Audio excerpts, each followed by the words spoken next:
Շնորհակալություն։ Քիչ առաջ ձեր ընդդիմադիր գործընկերները ասացին, որ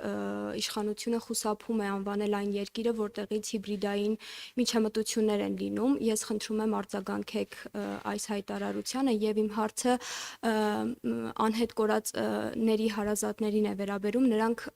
պահանջում են 44-օրյա պատերազմի մասին քննիչ զեկույցի հրապարակումը։ Հնարավոր է, որ ազգային ժողովում թեկուզ փակ ձևաչափով հանդիպում լինի եւ նրանց հետ քննարկվի այս զեկույցը եւ շփվել եք այս ընթացքում եւ ինչ են փոխանցում նրանք ձեզ։ Զեկույցի վերաբերյալ ձեր հարցին արձագանքեմ, տեսեք 44-օրյա պատերազմի քննիչ հանձնաժողովի զեկույցի հրապարակման հարցը բացառապես իրավական հարց է, քաղաքական հայեցողության հարց չէ եւ դրա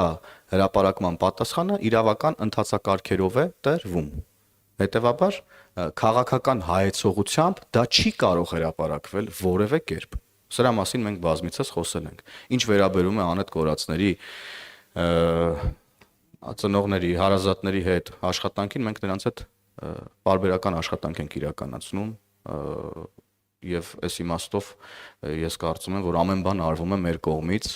ուրեմն նրանց նկատմամբ հոգատարության նաեւ իմաստով։ Սա է ձեր հարցի պատասխանը քննիչ հանձնաժողովի զեկույցի հրապարակման վերաբերյալ։ Մյուս հարցին գործընկերուհիս կպատասխանի։ Նախ մեր ընդդիմադիրներին հորդորում եմ հասկանալ ինչ է հիբրիդային հարձակումը, հետո պնդումներ անել հիբրիդային հարձակումների հետ կապված, որովհետև մշտապես կեղծ լուր քաղաքական ընդդիմախոսների կողմից ինչ որ կեղծ պնդումները նրանք հիբրիդային հարձակումներ են որակում, այնինչ հիբրիդային հարձակումը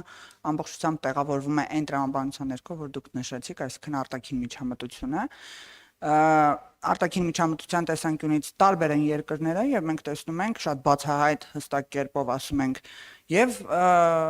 ռուսական եւ թուրքական եւ ադրբեջանական տարբեր մամուլներում մենք տեսնում ենք եթե կոնկրետ հիբրիդային հարձակումները fake news-ի մասովի նկատի ունենք, մենք տեսնում ենք հրապարակումներ, որոնց արձագանքում է վարչապետի մամուլի խոսնակը, երեկ էլ է տեղի ունեցել նման հարձակում, գիտեք, հրապարակումները տարբեր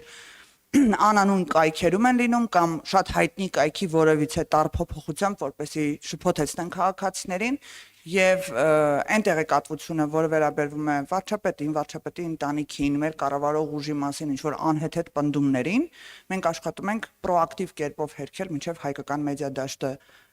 կլծվի դրանով եւ ես հորդորում եմ նաեւ լրատվականներին, որպեսզի հետևեն այն հերքումներին եւ շարունակեն տարածել այդ տեղեկատվությունը, որը արտաքին միջամտությունը մեր երկրի ներքին գործերին։ Շնորհակալություն։